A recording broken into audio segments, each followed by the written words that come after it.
Good morning. It's Wednesday, the 11th of March, and this is Biz News Daybreak. I'm Eskom Nyati, filling in for Alec Hogg this week as the Biz News team settles into day 2 of the Biz News conference here in Hermanus. The conference kicked off yesterday, and if the first sessions are anything to go by, it's going to be a fascinating few days. But before we get back to the discussions in Hermanus, let's take a look at the big stories shaping markets this morning. And energy markets are very much at the center of it. Oil traders are waking up to another volatile morning. The International Energy Agency is reportedly considering its largest ever release of strategic oil reserves, potentially more than 182 million barrels, in an effort to cool prices that have surged amid the growing conflict involving the United States, Israel, and Iran. It's a reminder of just how quickly geopolitics can ripple through global markets. Here's the latest update. Volatility in oil prices continues to dominate market psychology, and headline risk is high. Now we are learning the International Energy Agency has reportedly proposed the largest release of oil reserves in its history. Obviously, the aim would be to bring down crude prices that have soared during the U.S.-Israeli war with Iran. The Wall Street Journal reports the release would exceed 182 million barrels. Here is Bloomberg's Rongwei Neo. Would only be a temporary solution to what's going on in the disruption in the Strait of Hormuz. But more importantly, I think the fact that the IEA, the G7 nations, are kind of deliberating and considering its largest ever release bears weight and shows how significant the disruption in the Middle East and the Strait of Hormuz has been. That is Bloomberg's Rongwei Neo. Now, earlier in the day, the oil market was buffeted by some confusion over whether the U.S. Navy escorted an oil tanker through the Strait of Hormuz. Energy Secretary Chris Wright claimed that was the case in a post on social media. Later, however, that post on X was deleted. Then, in a briefing with reporters, White House Press Secretary Caroline Leavitt said the U.S. did not escort any oil tanker through the strait.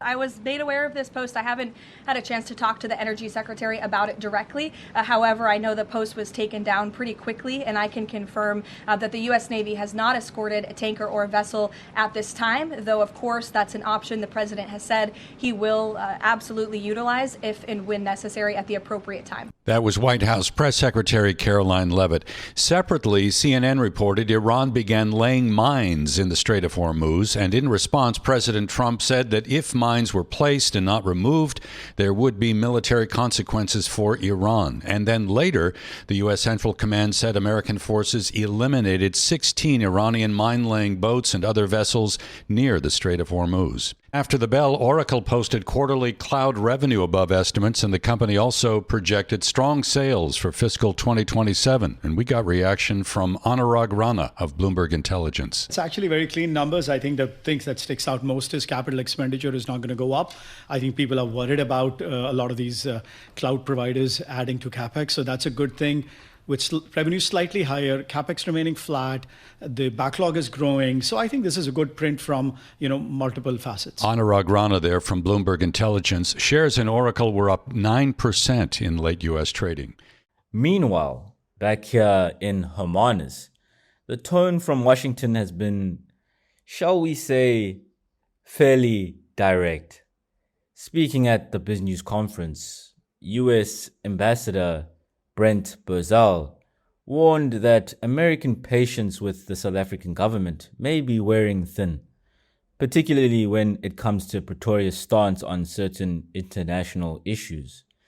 His message to the local business community was equally pointed, suggesting that business leaders should be more vocal when policy choices threaten economic stability. Here's part of that conversation.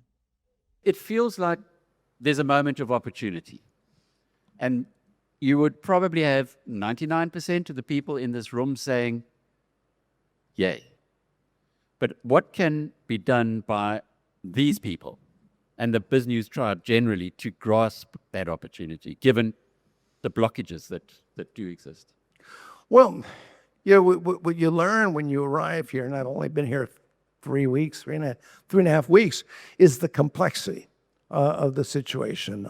You also learn that there are those in the government who want to see the business community succeed, while there are those in the government, frankly, don't want to see it. I'll tell you where our position has been very firm. We put together 5 asks. I mentioned 3 of them, but there were a couple more. We put them forward to the South African government. We've been waiting for almost a year for a response. And as I've made clear in meetings that I've had, the United States is I should look at it this way too. We're running out of patience. We believe that more and more it becomes a statement by the South African government when it doesn't want to respond to simple questions that we have. We may not get clarity on the kill the boer chant that we believe is hate speech. I'm sorry, I don't care what your courts say. It's hate speech. We believe that there is clarity on the expropriation. We believe we can find these things. But the South African government has to step up to the plate. At this point, what I'm saying to the business community, you do too. What I don't have patience for, and I'll be very blunt here. I'm known for being blunt. This is why the president asked me to do this. But I don't want to hear businesses say one thing publicly and another thing privately.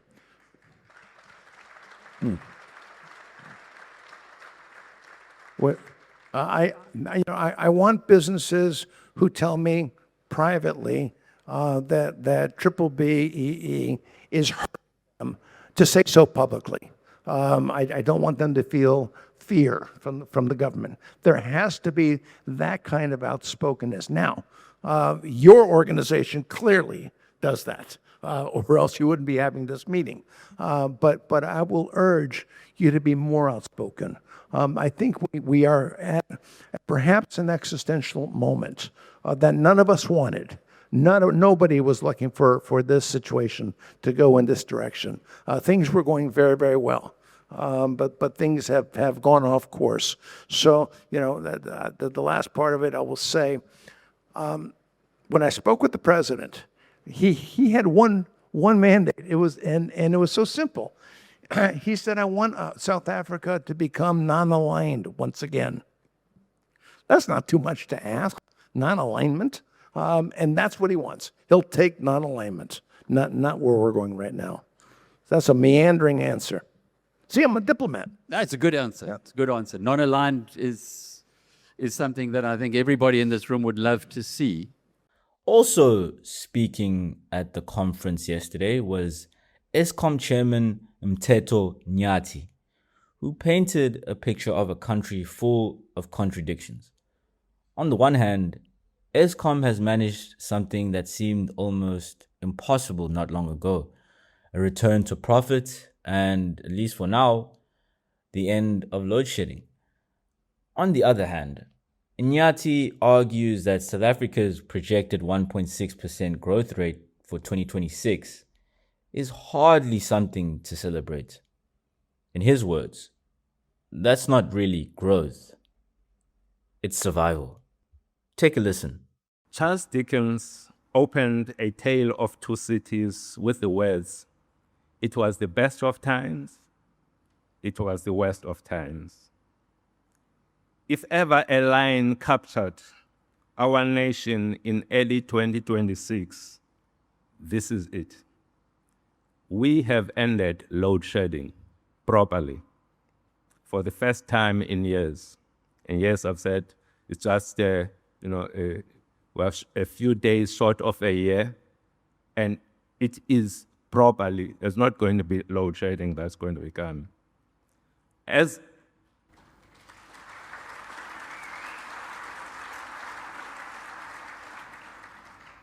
As Eskom, we have posted a profit after a decade of bleeding red.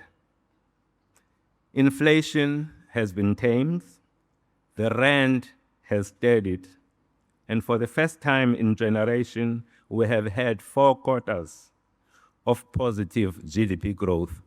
You are celebrating 4 quarters of GDP growth. I remember I used to work for a company, Microsoft, many years ago, and it's a company where we were delivering results. Each and every quarter we have to announce our results, we have to be checking.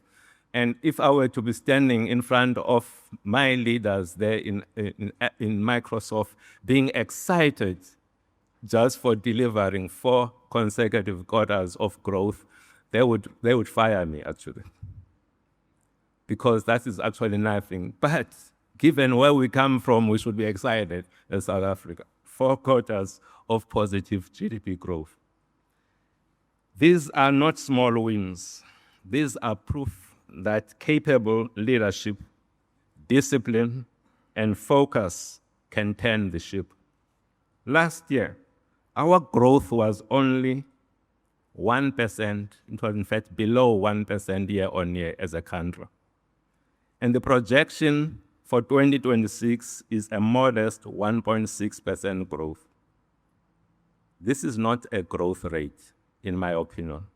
This is a survival rate. It is nowhere near our potential.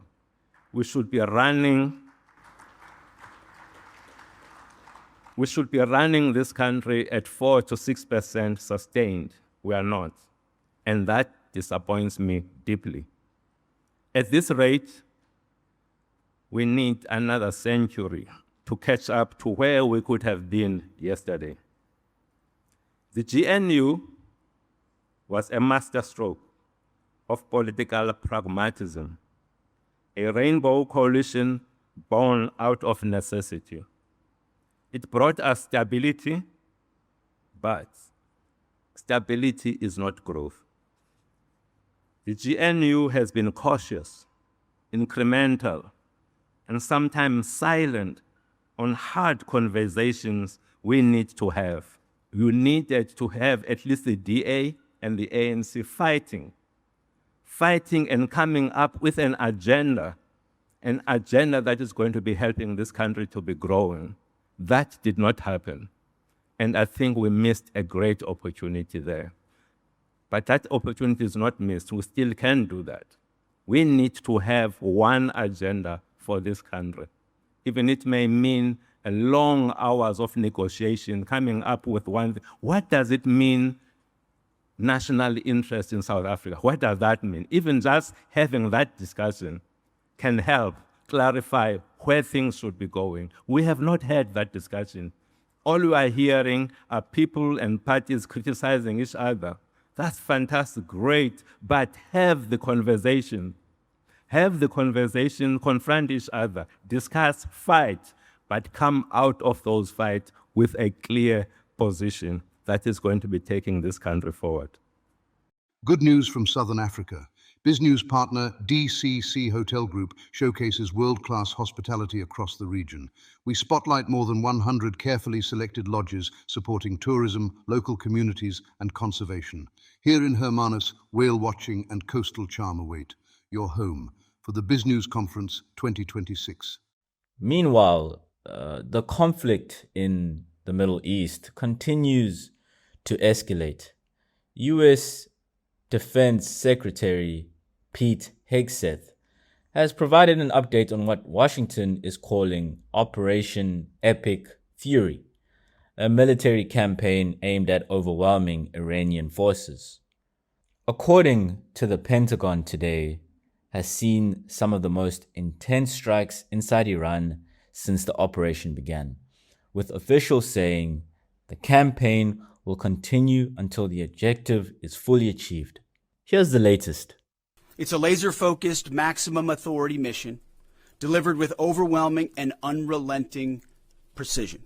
No hesitation, no half measures. As President Trump declared yesterday, We're crushing the enemy in an overwhelming display of technical skill and military force. We will not relent until the enemy is totally and decisively defeated. But we do so on our timeline and at our choosing. For example, today will be yet again our most intense day of strikes inside Iran. The most fighters, the most bombers, the most strikes. Intelligence more refined and better than ever. So that's on one hand. On the other hand, the last 24 hours have seen Iran fire the lowest number of missiles they've been capable of firing yet. And adding to that update, Air Force General Dan Kane outlined what the Pentagon describes as significant tactical progress. U.S. forces say they struck more than 5,000 targets, destroyed over 50 Iranian naval vessels, and reduced ballistic missile attacks by around 90% since the operation began. Since our last update, CENTCOM continues to make progress across the southern flank. To date, they've struck more than 5,000 targets. U.S. Strategic Command bombers recently dropped dozens of 2,000-pound GPS penetrating weapons on deeply buried missile launchers across the southern flank. We also have struck several one-way drone factories to get at the heart of their autonomous capability. And of course, alongside our regional partners along the southern flank, continue to execute intercepts against one-way attack drones using fighters and attack helicopters. Our strikes mean we've made significant progress in reducing the number of missile and drone attacks out of Iran. Ballistic missile attacks continue to trend downward, 90% from where they've started, and one-way attack drones have decreased 83% since the beginning of the operation.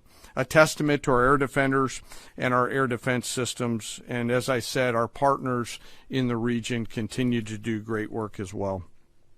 Second, we're making substantial progress towards destroying the Navy. In the first 10 days of the conflict, we're more than 50 Iranian naval ships into the campaign using a combination of artillery, fighters, bombers, and sea-launched missiles. As Admiral Cooper noted last Thursday, we struck and sank an Iranian drone carrier ship, and U.S. CENTCOM continues today to hunt and strike mine-laying vessels and mine storage facilities. This work will continue. And that's Business Daybreak for this morning. As mentioned earlier, day 2 of the Business Conference is now underway here in Hermanus, and we'll continue bringing you the most interesting insights and interviews from the event. For the full conversations from BNC 8 and continued coverage of the Middle East crisis, keep an eye on biznews.com, Biznews Radio, and Biznews TV. I'm Eskom Chairman Mteto. Thanks for listening, and have a good day.